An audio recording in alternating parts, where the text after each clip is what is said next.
Muy bien, muchísimas gracias por continuar aquí en este segundo video. Estábamos hablando de los tipos de liderazgo.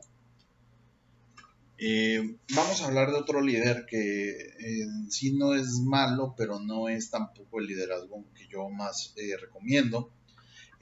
Este liderazgo se llama consideración individual. En esta dimensión se incluye el cuidado, la empatía y el proveer retos y oportunidades para los otros. O sea, aquí sí estamos midiendo lo que sería el ponerle atención a los trabajadores, el ser empático con ellos, el proveer retos ya es diferente a asignar metas inalcanzables, ¿no? Ya le estás proveyendo retos, o sea, le dices, ok, estás haciendo bien tu trabajo, pero te reto a que lleguemos más lejos, que juntos colaboremos y puedas lograr tus objetivos, ¿no? Retos y oportunidades para los otros. El líder típico es un escucha activo y comunicador fuerte.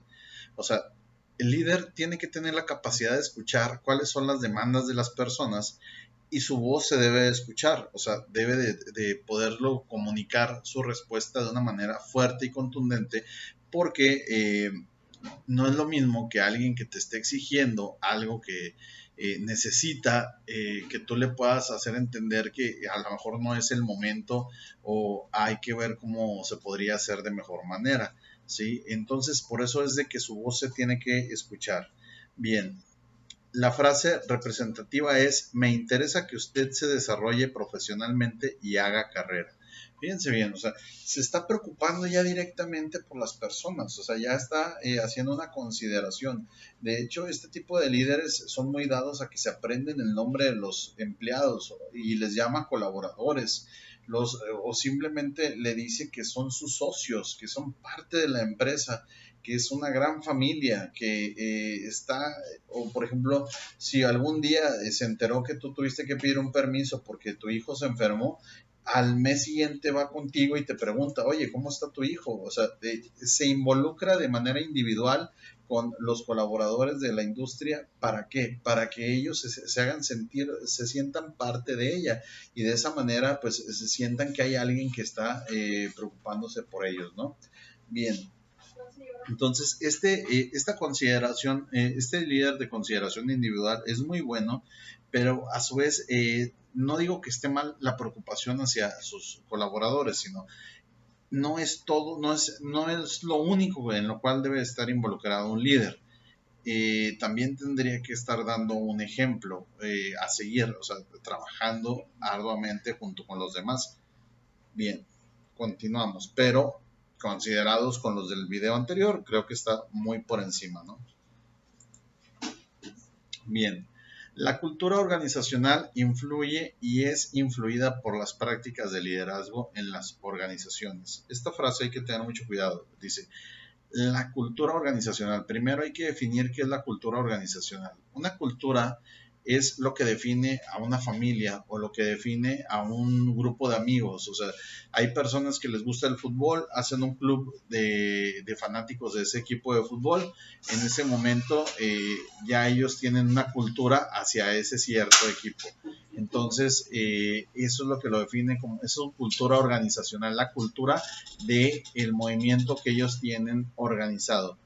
Ahora, la cultura organizacional influye y es influida por las prácticas de liderazgo en las organizaciones. O sea, hablando de empresa, digamos que todos los que están dentro de una cierta empresa son influidos por cómo se mueve, por cómo se maneja el líder que tienen ellos dentro de ella.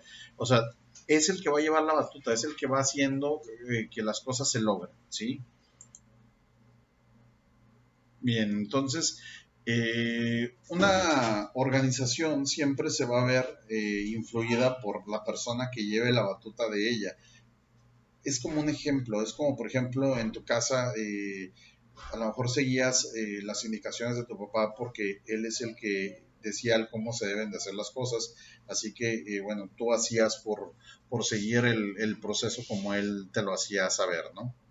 Bien, continuamos.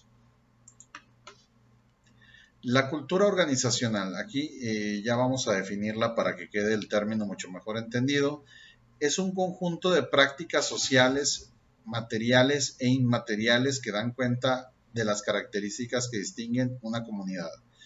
Vamos a desglosarlo. Es un conjunto de prácticas, o sea, todo lo que hablábamos, por ejemplo, de los que siguen un equipo de fútbol, o los que son parte de un club de motocicletas, o los que les gusta jugar ajedrez, o sea, diferentes pueden estar funcionando, ¿sí? De diferentes gustos.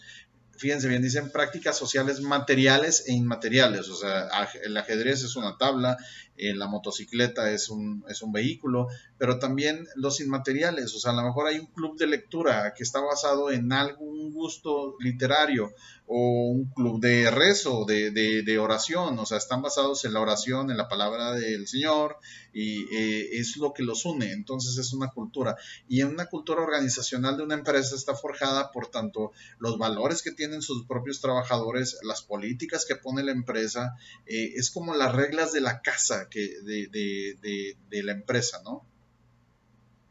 Dice, que dan cuenta de las características que distinguen a una comunidad y que establecen una atmósfera afectiva común y un marco cognitivo compartido, o sea, aprenden todos de todos, por eso les puse esta imagen ahí de un ejemplo como de una red para que quedara a lo mejor mejor entendido cómo todos aprendemos de todos, es decir, la cultura se constituye de un modo de vida y configura unas formas de relación entre los individuos de cada organización, o sea, se fomentan valores o formas de vivir, o sea, se hace el día especial de, no sé, tenemos un día de campo, entonces todos acuden y ya saben cuáles son las actividades que se hacen ahí y la disfrutan todos juntos con su familia y demás.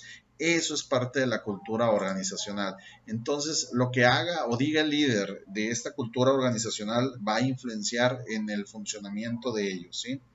Bien, puede ser percibida como un registro histórico de los éxitos y fracasos. O sea, fíjense bien, también está trazada por lo que hagas que haga que a la empresa le vaya bien, o lo que hagas que a la empresa le vaya mal, también va a ser parte de tu cultura organizacional. Si en tu empresa, no sé, hubo alguien que vendió más que en cualquier otra empresa, vas a ser reconocido como esta empresa tuvo a esa persona que fue el que más vendió. O sea, forma parte de la historia de los logros, pero no solo es la parte buena, también son los fracasos. A veces solamente nos enfrascamos en la parte positiva, pero también en la parte negativa. O sea, si tu empresa tuvo algún rumor o chisme o verdad sobre, es que bajaron las normas de seguridad y un empleado perdió la vida en el trabajo, eso va a marcar tu empresa para siempre. O tu producto enfermó a mucha gente, también vas a ser quien enfermó a las personas y quien posiblemente te haga daño. Entonces, todo eso va a formar parte de cómo se te va a detectar ante la sociedad lo que tú hagas o dejes de hacer, ¿sí? Dice, éxitos y fracasos que obtiene la empresa desde su inicio y durante su desarrollo, a través de los cuales puede tomarse la decisión de omitir o crear algún tipo de comportamiento favorable o desfavorable para el crecimiento de la organización. Tú vas a ir trazando cómo quieres que te recuerden. Si tú quieres que te recuerden como una gran organización que tiene valores, tiene principios, une a la familia, se dedica a hacer crecer a sus colaboradores, entonces tienes que ir forjándotelo. Nadie va a decir, esta empresa parece que funciona de maravilla. No, eso realmente es de que tú te lo ganes. Bien, entonces continuamos. ¿Cuáles son las características de la cultura organizacional? Bueno, son algunas que vamos a ir mencionando ya en el último video.